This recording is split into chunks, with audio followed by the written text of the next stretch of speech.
Emotions are excellent servants but tyrannical masters. Look at your life for a moment. How many bridges have you burned because of anger? How many opportunities disappeared because of fear? How many days were wasted spiraling in sadness?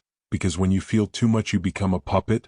The world pulls a string and you dance. Someone insults you and you get angry. They control you. A girl rejects you and you collapse. She controls you. The market crashes and you panic. Chaos controls you.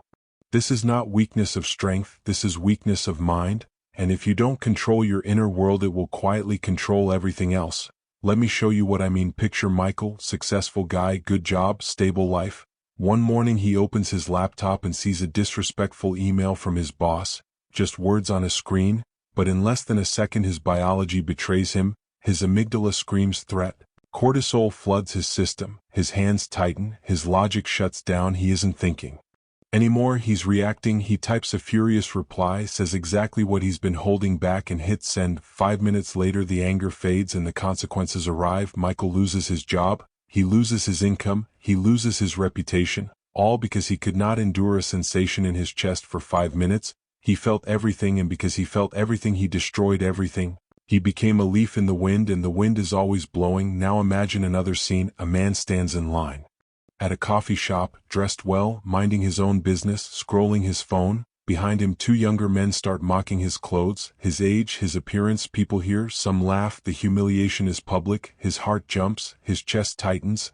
Every instinct tells him to turn around and defend himself. And now he chooses. Most men react, puff their chest, trade insults, then carry that moment home, replaying it for hours, letting one insult become a parasite living inside their mind. But watch the Stoic, same insult, same humiliation, same event, and internally nothing, no explosion, no collapse, just silence. He orders his coffee, he pays, he leaves. The words slide off him like water off stone, because he understands a fundamental truth.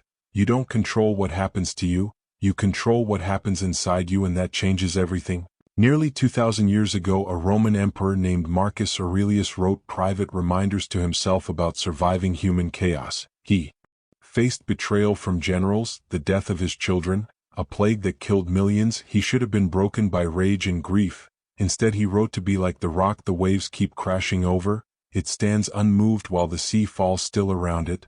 At the center of his philosophy was the inner citadel, a fortress inside your mind that nothing external can touch unless you open the gates.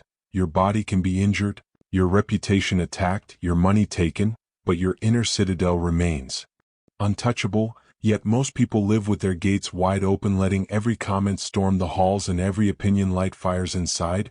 They are ruled by events while the Stoic builds walls and decides what gets in. So here is how you build it, not through suppression but through training. First, objective description. When you're angry, you're telling yourself a story. He disrespected me, I was humiliated. Strip the story. See reality as mechanics. He insulted me becomes a human moved vocal chords and produce sound waves. Sound waves cannot hurt you, only judgment can. She rejected me becomes one human declined connection. That's all that happened. Everything else is interpretation. Remove drama and emotion collapses. Second, the view from above. Emotion survives on proximity. You feel overwhelmed because you are zoomed in, so zoom out. See yourself from across the room, then above the building, then your city, then the planet, billions of people rising and vanishing in the face of eternity. Does this embarrassment matter? Does this rejection matter? No, you are dust. Your enemy is dust. Your anger is dust. Feel the relief of insignificance. Third, the sacred pause. Emotion is a wave. It rises, it peaks, it falls. Most men drown at the peak. When rage appears, give yourself a command. I will not speak, I will not act, I will wait. Let it burn, watch it rise, watch it fall, then move. This is not philosophy, this is biology. When you pause, blood returns to your prefrontal cortex and the emotional machinery shuts down.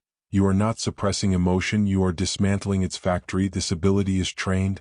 Every time you pause instead of react, you rewire yourself. Silence after insult, stillness after rejection, calm after chaos. Teaching your nervous system that not every stimulus deserves obedience. Your daily training becomes simple and brutal. Delay reactions, breathe before responding, ask what is within your control and release what isn't. Practice voluntary discomfort through cold showers and hard workouts so sensation no longer equals danger. Reflect nightly on where emotion led and where discipline intervened, brick by brick rebuilding your citadel. 2. Feel nothing is not a curse, it is freedom. But Stoicism is not numbness, It is sovereignty. You still feel but you do not kneel to feeling, you subordinate emotion. You watch anger rise and pass, sadness approach and dissolve, desire pull and fade, thoughts become weather, temporary and uncommanding, until people realize they cannot provoke you. Insults meet silence, tests find nothing to grab, you become emotionally immovable, not cold but centered, not distant but grounded, because real power is not dominance over others, it is dominance over yourself. So stop outsourcing your peace, stop letting random people dictate your internal state, stop allowing momentary feelings to write permanent stories, build your inner citadel, train your perception, strengthen your silence, become someone whose calm cannot be negotiated. The world will give you 1,000 reasons to feel anger, sadness, fear and despair. It will insult you, reject you, betray you and fail you. This is not a possibility, it is a certainty. But when you reach this place, nothing outside you will ever truly control you again. And when you're ready to build that fortress, subscribe and tell me in the comments what is the one emotion that controls you the most. We will destroy it together.